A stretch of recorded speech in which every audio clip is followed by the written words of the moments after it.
Son las 8 de la mañana, las 7 en Canarias.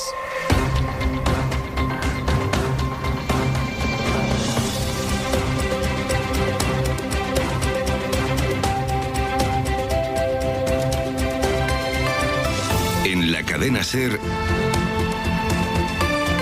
Hoy por Hoy, con José Luis Sastre.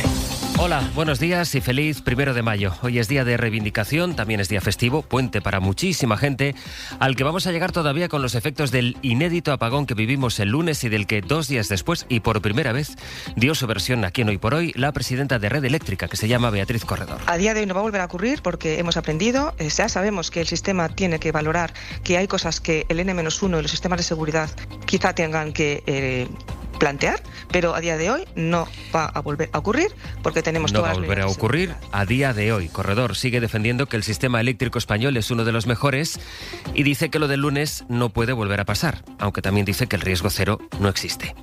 Y añade que las cosas se han hecho bien y por tanto ella no piensa en dimitir. Yo, si tuviera conciencia de que hay algo que yo pudiera haber hecho o que he hecho mal, la primera que lo plantearía sería yo, pero es que en esta casa se ha trabajado bien, esta casa ha respondido a la altura de lo que se esperaba de ellos. Sería tanto como decir que reconozco que los servicios no han funcionado correctamente y no es así. Por tanto, la respuesta es no, creo que estoy asumiendo correctamente la responsabilidad y no es mi estilo no dar la cara para responder, como creo que estoy demostrando.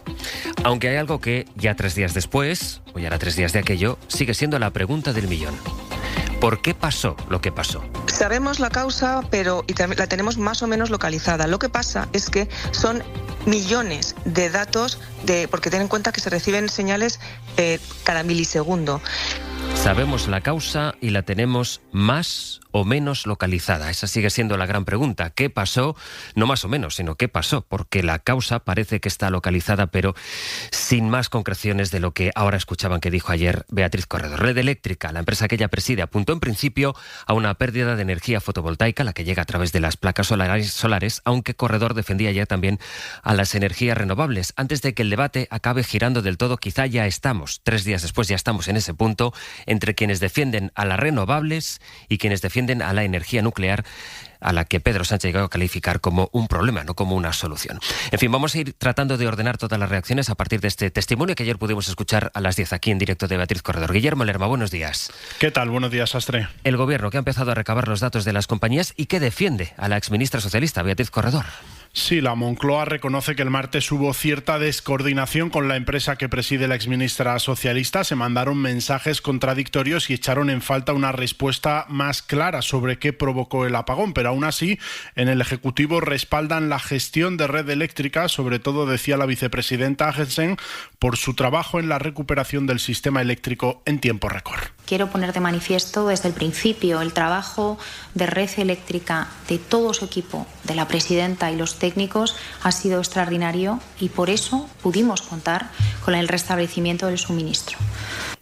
Pero esa recuperación del sistema es, sin embargo, pantalla pasada ya para el Ejecutivo, que lo que exige ahora es información y datos para aclarar el origen del apagón. Lo decía así Pilar Alegría. Y ahora, por tanto, lo que necesitamos son los datos.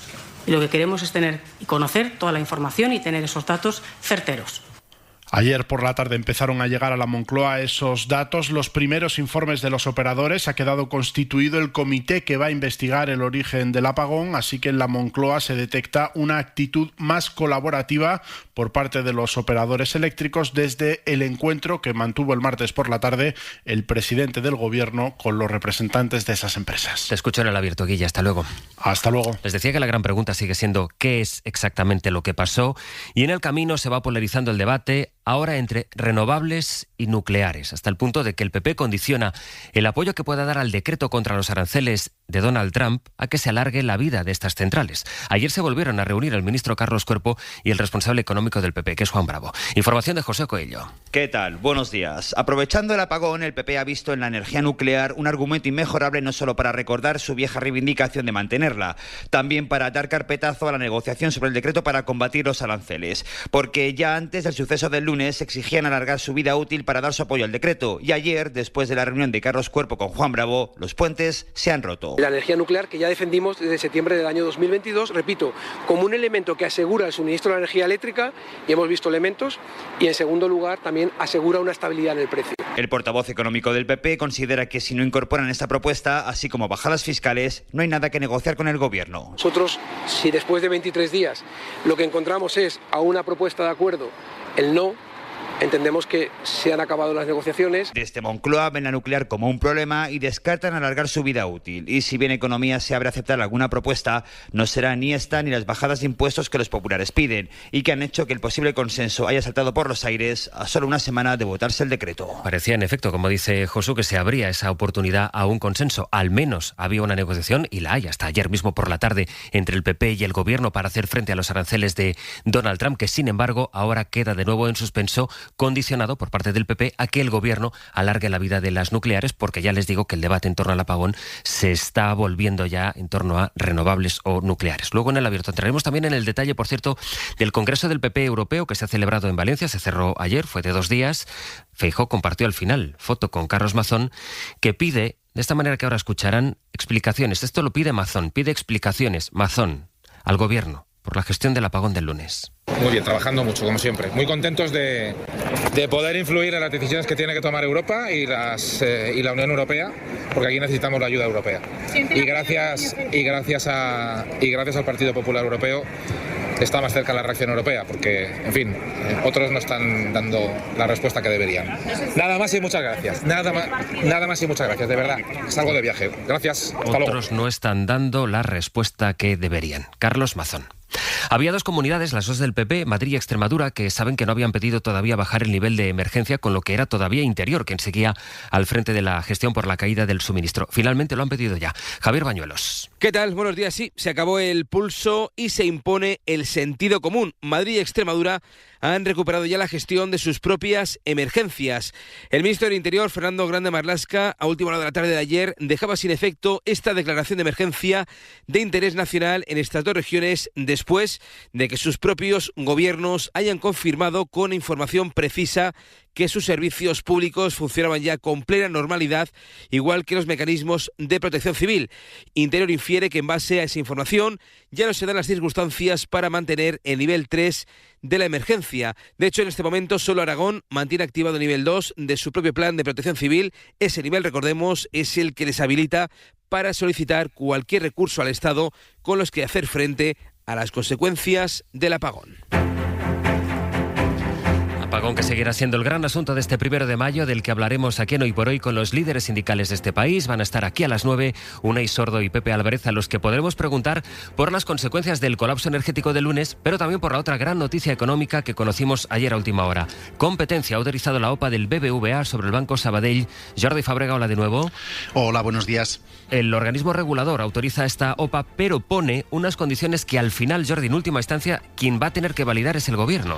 Son condiciones que han pactado Competencia y el BBVA para impedir que la suma de BBVA y Sabadell perjudique la competencia en el sector bancario. Hay compromisos de no cerrar oficinas en zonas donde hay pocos competidores o de mantener las condiciones de crédito a las pymes y a otros clientes, entre otros. Eso ha sido suficiente para que Competencia autorice la operación para satisfacción del BBVA y de su presidente Carlos Torres. Los compromisos que asumimos ante la CNMC favorecen la inclusión financiera, la cohesión territorial y el crédito a pymes y autónomos y preservan la competencia, especialmente en los territorios en los que tendremos mayor presencia, como Cataluña. Y como decías, ahora pasamos a una nueva fase que es en la que entra el Gobierno, que siempre ha dicho que no le gusta la operación. Ahora el Ejecutivo puede endurecer, si lo considera, estas condiciones de competencia. Es casi el último paso para que luego los accionistas del Sabadell decidan si aceptan o no vender su banco al BBVA. Jordi, hasta luego. Hasta luego.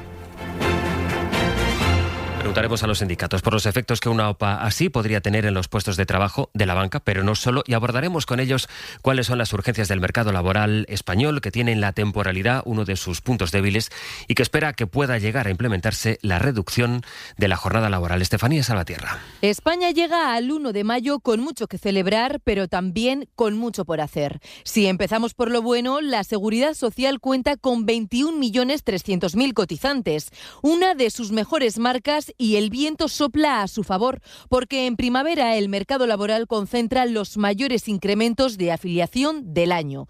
Pero ojo, porque este incremento del empleo no va acompañado de una bajada de paro similar. De hecho, el desacople es significativo. Y aquí está el primer punto rojo. Tenemos 2,5 millones de desempleados. Estamos en niveles de 2008, pero de ahí no bajamos. El otro dato que nos saca los colores es el de la temporalidad. La reforma laboral redujo este lastre en el sector privado, pero se olvidó del público. Aquí la tasa de temporalidad está en el 28% y deja realidades tan precarias como esta. En torno a 1 millón de trabajadores públicos son temporales, el 65% mujeres. Estamos en el inicio de un puente que va a traer un tiempo inestable, nos decías antes, Jordi. Sí, básicamente va a llover y no poco, pero sí durante poco tiempo, ya que la mayor parte, tanto de hoy como los próximos días, no estará lloviendo, tendremos muchos momentos de sol, pero cuidado con los momentos de tormentas. Hoy no serán muy intensas, afectarán sobre todo al centro de la península, especialmente durante la tarde, también Cantabria, el este de Castilla y León, así como al oeste de Aragón. Será mañana el día de más tormentas y en prácticamente todo el país, excluyendo Baleares, el Mediterráneo y también Canarias. Y ojo, mañana con el viento que va a soplar con fuerza, un viento que atenora un poco el ascenso de temperaturas, ya que cuando sople el ambiente se notará fresco.